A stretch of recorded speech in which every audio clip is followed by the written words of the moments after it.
नमस्कार, मैं हरीश स्वागत करता हूं आप सभी का। जब से हम पैदा होते हैं till our death all we do is take decisions.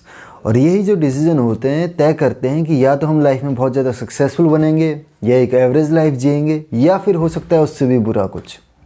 पर क्या लगता है आपको कि जो हमारे डिसीजंस हैं क्या ये हमारे अपने होते हैं, हमारे पास फ्री विल है, या फिर जो हमारे डिसीजंस हैं वो पूर्व निर्धारित हैं, प्री डिटरमाइंड है? क्या लगता है आपको? ऑफ कोर्स बहुतों का आंसर होगा कि जो भी हमारे डिसीजन होते हैं वो हमारे पास फ्री विल है, हमारे पास इच्छा शक्ति है। हो सकता है मैं उस टाइम पे कोई और डिसीजन चूज़ करता तो कुछ और होता। पर वहीं जो दूसरा इसका अपोजिट है, थॉट है, वो है प्री डिटर्मिनेशन का, पूर्व निर्धारित चीज़ों का। तो ये जो थॉट है, ये थॉट ऐसा मानता है कि नहीं, आप कुछ और चूज़ कर ही नहीं सकते थे।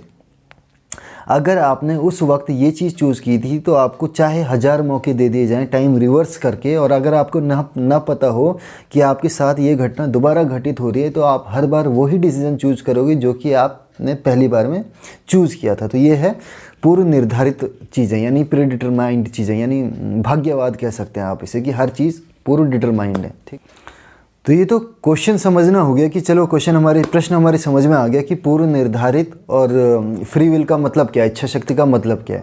पर अब हम समझें कैसे कि असल में दोनों में से सही क्या है, मतलब चीज़ें असल में होती क्या है, क्या हमारे पास फ्री विल है या फिर चीज़ें पूर्व निर्धारित है। तो इसे समझने के लिए एक छोटा सा एग्जाम्पल लेते हैं।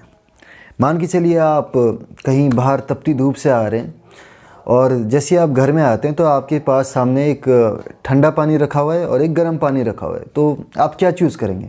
ऑफ कोर्स कॉमन सेंस कहता है कि यार हम गर्मी से आ रहे हैं तो हम ठंडा पानी ही चूज़ करेंगे, वो हमारी बॉडी को चाहिए उस टाइम पे। पर हो सकता है कि अगर आप हेल्थ कॉन्शियस हो और आपको सर्दी जुकाम लगी हो तो स्टिल आप गर्मी से आ रहे हैं, लेकिन तब भी आप वो हल्का गुनगुनाया गर्म पानी जो भी है आप वही पिएंगे। ठीक है।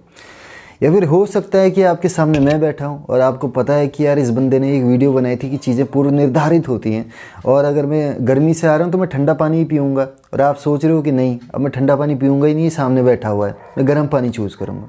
तो तीनों ही केस में अगर आप देखें तो जो भी उस बंदे का डिसीज़न था, उस डिसीज़न के पीछे कोई ना कोई वजह थी। वो उसका अपना डिसीज़न नहीं था, उसके पीछे कोई ना कोई वजह थी।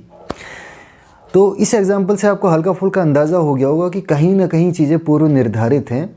फ्री विल का बहुत लिमिटेड स्कोप है।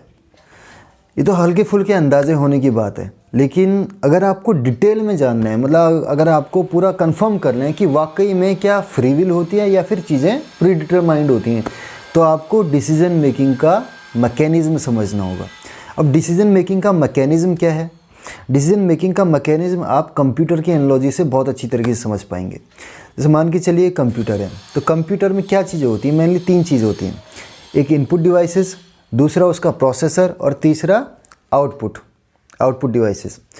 अब वो इनपुट लेता है, चाहे कीबोर्ड से लिया हो, चाहे स्कैनर से लिया हो, चाहे माउस से लिया हो। इनपुट लिया, अंदर प्रोसेसिंग होगी, और उसके बाद प्रोसेसिंग के बाद कुछ ना कुछ वो आउटपुट देगा।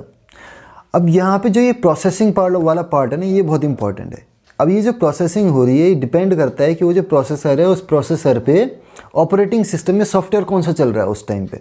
उसी हिसाब से हमारे पास सेम इनपुट के लिए अलग अलग किस्म के आउटपुट हो सकते हैं। ठीक है। मान के चलिए अगर उस पर कोई और सॉफ्टवेयर ए नाम का सॉफ्टवेयर खुला हुआ है, तो उस पर Ctrl+T अगर मैं दबा रहा हूँ तो Ctrl+T का उस पर कुछ और फंक्शन होगा।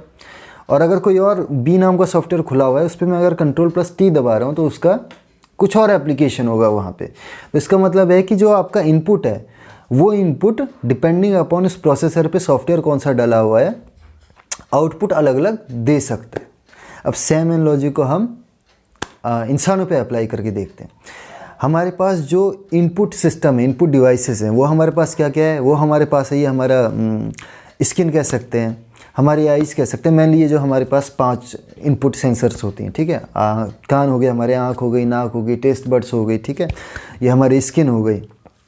तो ये हमारे इनपुट डिवाइसेस हैं। अब ये जो हमारे इनपुट डिवाइसेस हैं, ये हमारे पास क्या करते हैं कि जैसे कोई भी सिग्नल आ रहा है, तो जैसे मान के चलिए ये मेरे सामने एक बल्ब है, तो यहाँ पे क्या हो रहा है कि ये जो बल्ब है, इसकी जो फोटोन्स, इससे निकलने वाले फोटोन मेरी आंखों में रेटिना उसे हिट कर रहे हैं, और वहाँ पे हमारे पास ऑप्टिक नर्व है। ठीक है। जो हमारे ब्रेन तक जो ये फोटोन आया है, इस फोटोन को पीछे हमारे पास जो ऑप्टिक नर्व है, वो ऑप्टिक नर्व इस फोटोन के रिगार्डिंग, इस फोटोन के क्रॉसपॉन्डिंग एक छोटा सा इलेक्ट्रिकल सिग्नल जनरेट करती है और वो इलेक्ट्रिकल सिग्नल हमारे ब्रेन तक जाता है। तो ये तो हो गया कंप्यूटर का जैसे इनपुट जाता है उस तरीके की चीज़। अब उसके बाद मेन बात आती है प्रोसेसिंग की। तो यहाँ पे सारा फंड है। जो प्रोसेसिंग है वो है हमारा ब्रेन पूरा प्रोसेस करता है हर चीज़ को। पर ब्रेन तो हमारे पास सभी के पास है, बट बात वही है जैसे वहाँ पे था, अलग अलग ऑपरेटिंग सिस्टम में सेम इनपुट अलग अलग आउटपुट दे सकता है। सेम चीज़ वहाँ पे है, यहाँ भी है। हम सभी के पास जो दिमाग है उसका स्ट्रक्चर अलग अलग है, हम सभी के थॉट प्रोसेस अलग अलग है, हम सभी की पर्सनैलिटी अलग अलग है, और उसी हिसाब से सेम इनपुट के लिए हम सब लोग अलग अलग किस्म के आउटपुट दे सकते हैं। ठीक है, तो यहाँ पे हमारे पास हो क्या रहा है कि जो हमारा ब्रेन है वो चीज़ों को प्रोसेस कर रहा है। वो जो प्रोसेस है ना, वो प्रोसेस कुछ इस तरीके से होती है। मान के चलिए वहाँ पे बहुत सारे हमारे पास न्यूरॉन्स हैं। ठीक है, अब न्यूरॉन्स मान के चलिए 4-5 न्यूरॉन्स है। ठीक है, अब यहाँ पे इधर से लाइट आई, बोले तो सिग्नल आई। अब जो इलेक्ट्रिकल इम्पल्स आया है हमारे पास यहाँ पे इस न्यूरॉन पे, अब मान के चलिए उसने इधर जाना है, इधर जाना है या इधर जाना है, वो मर्जी से तो नहीं चला जाएगा। आज मैं इधर और कल उधर चला जाता हूँ। जो भी वहाँ पे फिजिकल हमारे पास सिस्टम बना हुआ होगा, जो भी लॉज ऑफ फिजिक्स वहाँ पे अप्लाई हो रहे होंगे, इलेक्ट्रोडायनेमिक्स के हमारे पास लॉज अप्लाई हो रहे होंगे, उसी हिसाब से इलेक्ट्रॉन वो जो इलेक्ट्रिकल इम्पल्स है वो डिसाइड करेगा कि यहाँ या तो मैं यहाँ जाऊँ या वहाँ जाऊँ या वहाँ जाऊँ। वो चीज़ प्री डिटरमाइंड है। तो आपको अंदाज़ा लग रहा होगा कि सारी चीज़ें जो हमारे पास इनपुट आ रहा है, उसके बाद जो प्रोसेसिंग हो रही है, उसके बाद जो आउटपुट, मान के चलिए जो वोकल कोड है हमारे पास, ठीक है, ये जो वॉइस बॉक्स है, यहाँ पे हमारे पास क्या हो रहा है, ये हमारे पास वाइब्रेट कर रहा है। किस तरीके से, जो यहाँ पे दिमाग से सिग्नल आ रहे हैं इससे। तो ये सारी चीज़ें क्या है, कंप्लीटली सारी की सारी पूरी लॉज ऑफ फिजिक्स से हमारे पास बाउंड है। हमारी पूरी की पूरी बॉडी, हमारे सारे थॉट्स कुछ खास कोई बहुत मेटाफिजिकल चीज़ नहीं है। हमारे थॉट्स क्या होते हैं, हमारे थॉट्स जो हमारे न्यूरॉन्स हैं, वो न्यूरॉन्स के जो नए नए कनेक्शंस बनते हैं, जो भी चीज़ें हम सीखते हैं उनके नए नए कनेक्शन बनते हैं, वहाँ पे जो इलेक्ट्रिसिटी फ्लो होती है वही हमारे थॉट्स होते हैं। तो आप समझ गए होंगे इस एनालॉजी से कि हाँ, चीज़ें वाकई प्री डिटरमाइंड है।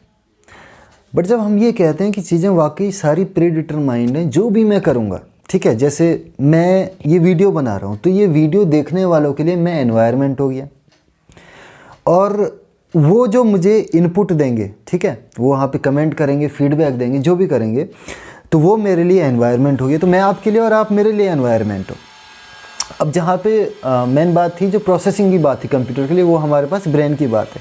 अब यहाँ पे ब्रेन यानी जो हमारी पर्सनैलिटी है, तो वो पर्सनैलिटी हमारी कैसे बनती है वो एक अलग मुद्दा है। वो एक पर्सनैलिटी अवेयरनेस की मैं सीरीज़ बना रहा हूँ, उसमें मैं डिस्कस करूँगा कि हमारी पर्सनैलिटी किस तरीके से तय होती है। यहाँ पे मैं हल्का सा बता देता हूँ। जो हमारी पर्सनैलिटी होती है वो हमारी 16 साल की उम्र तक तय हो चुकी होती है कि हमारा थॉट प्रोसेस किस तरीके का होगा। अगर जैसे Ctrl+T दबाया जा रहा है तो हम उसके लिए किस तरीके से प्रोसेस करके क्या आउटपुट देंगे, वो चीज़ें कहीं ना कहीं 16 साल तक की उम्र तक तय हो चुका होता है हमारी पर्सनैलिटी। और जो हमारी पर्सनैलिटी तय होती है उसमें आप कह सकते हैं कहीं ना कहीं 50-50% हमारा जो जीन है प्लस हमारा एनवायरनमेंट, इन दोनों का योगदान होता है। हमारा जो DNA है वो भी हमारे ब्रेन स्ट्रक्चर को बहुत ज़्यादा प्रभावित करता है। ऑलमोस्ट 50% कह सकते हैं आप कि 50% हमारा जो थॉट प्रोसेस है वो हमारा DNA तय करता है, और बाकी 50% हमारा एनवायरनमेंट तय करता है कि हमारा थॉट प्रोसेस कैसा होगा। और अप टू 16 साल की उम्र तक हमारा पर्सनैलिटी एक तरीके से तय हो चुकी होती है कि हाँ, ये बंदे की पर्सनैलिटी कुछ इस तरीके की होगी। और उसके बाद फिर हम लाइफ टाइम उसी हिसाब से इनपुट्स को लेके प्रोसेस करके वैसा ही आउटपुट देते रहते हैं। अभी जो थॉट है कि चीज़ें प्री डिटरमाइंड है, चीज़ें पूरी फिक्स हैं, कई जैसे काफ़ी डिस्टर्बिंग थॉट है।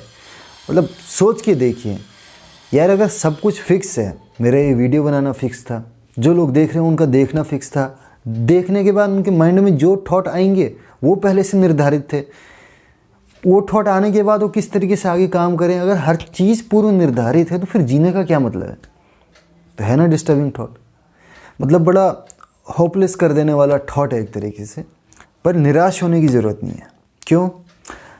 क्योंकि आप कुछ ऐसा सोच के चलिए लाइफ के बारे में, ठीक है, ये सच्चाई तो आपको एक्सेप्ट करनी पड़ेगी कि चीज़ें पूर्व निर्धारित है, इसमें कोई दो राय नहीं है। पर चीज़ें पूर्व निर्धारित हैं तो भी क्या, अगर हमारी कैपेबिलिटी कम है ठीक है, वो भी पूर्ण निर्धारित, वो भी हमारे डीएनए के थ्रू प्री डिटरमाइंड है। हमारी कैपेबिलिटी किसी फील्ड में कम है, किसी फील्ड में ज़्यादा है, तो जिसमें कम है उसमें हम खुद को इम्प्रूव करें, जिसमें हमारे पास ज़्यादा है हम उसमें दूसरों को सिखाएं और दूसरों को इम्प्रूव करें। अपनी लाइफ में हमेशा बेटर डिसीजन लेते रहें। हालांकि ये भी कौन तय करेगा, ये हमारा जो एनवायरनमेंट है वो तय करेगा कि आप बेटर डिसीजन लेते हैं या नहीं लेते हैं, लेकिन आप भी तो खुद किसी का एनवायरनमेंट हो, तो आप दूसरे के एज एन एनवायरनमेंट आप दूसरों के डिसीजंस को अफेक्ट कर सकते हैं और कोशिश करें कि आप उन्हें पॉजिटिव वे में अफेक्ट करें। उम्मीद है ये वीडियो आपको पसंद आई होगी। चीज़ें हमारे डिसीजंस प्री डिटरमाइंड होते हैं या फिर फ्री विल एग्जिस्ट करती है, ये आपको समझ में आया होगा। आंसर क्या है? आंसर ये है कि चीज़ें प्री डिटरमाइंड है, ठीक है, as per classical Newtonian physics. वैसे इसमें एक चीज़ और बता दूं मैं आपको कि क्वांटम फिजिक्स जैसी भी एक चीज़ है और उसके हिसाब से चीज़ें प्योर रैंडम है, बट प्योर रैंडमनेस भी कहीं से कहीं तक आपको फ्री विल होने का चांस नहीं दे। क्योंकि अगर मान के चलिए आप अभी यहाँ पे बैठे हैं और प्योर रैंडमली आपके दिमाग में थॉट आता है, नहीं मैं छत में जाके घूम के आता हूँ। उसके बाद प्योर रैंडमली आपके दिमाग में थॉट आता है, नहीं मैं वहाँ से जंप कर जाता हूँ, तो ये क्या फ्री विल थी? नहीं। तो प्योर रैंडमनेस भी, जो कि क्वांटम मैकेनिक्स है, वो भी आपको फ्री विल का कोई ऑप्शन नहीं देती है, और क्लासिकल मैकेनिक्स तो देती ही नहीं है, न्यूटोनियन मैकेनिक्स तो आपको फ्री विल का कोई ऑप्शन देती ही नहीं है। तो चीज़ें जैसी पूरी नॉन लिविंग थिंग्स है सेम वैसी हमें, बस एक फ़र्क है कि we are aware of our surrounding. हमें हमारे अंदर कॉन्शियसनेस है। कॉन्शियसनेस का मतलब क्या होता है? कॉन्शियसनेस बड़ी अलग किस्म की चीज़ है। कॉन्शियसनेस का मतलब होता है इल्यूज़न ऑफ फ्री विल। ये जो फ्री विल है इसका जो हमें इल्यूज़न है, इसी को हम कॉन्शियसनेस कहते हैं। तो उम्मीद है आपको ये वीडियो अच्छी लगी होगी। जो कुछ डीप फिलोसफिकल क्वेश्चंस हमारे पास होते हैं उनमें से ये एक क्वेश्चन कि फ्री विल वर्सेस डिटर्मिनिज्म को कुछ सिंपल तरीके से समझाने का मैंने आज कोशिश किया। उम्मीद है आपको समझ में आया होगा। अगर आपको ये वीडियो अच्छी लगी, कॉन्सेप्ट आपको अच्छा समझ में आया, ऐसे डिस्कशन आपको और भी इस टाइप की वीडियोज़ आपको चाहिए जो कि आपकी लाइफ में आपका एनवायरनमेंट बने और आपके डिसीजन मेकिंग पावर को और अच्छा बनाए, आपको ज़्यादा से ज़्यादा इन्फॉर्म्ड रखें, तो चैनल को सब्सक्राइब करें और पसंद आए तो लाइक करें। और अगर आपको लगता है कि ये वीडियो औरों की भी हेल्प कर सकता है, उन्हें ये जो डीप फिलोसफिकल क्वेश्चंस हैं वो समझाने में, एक्सप्लेन करने में, तो उन तक ये वीडियो ज़रूर शेयर करें। तब तक के लिए be happy, be healthy, see in the next video.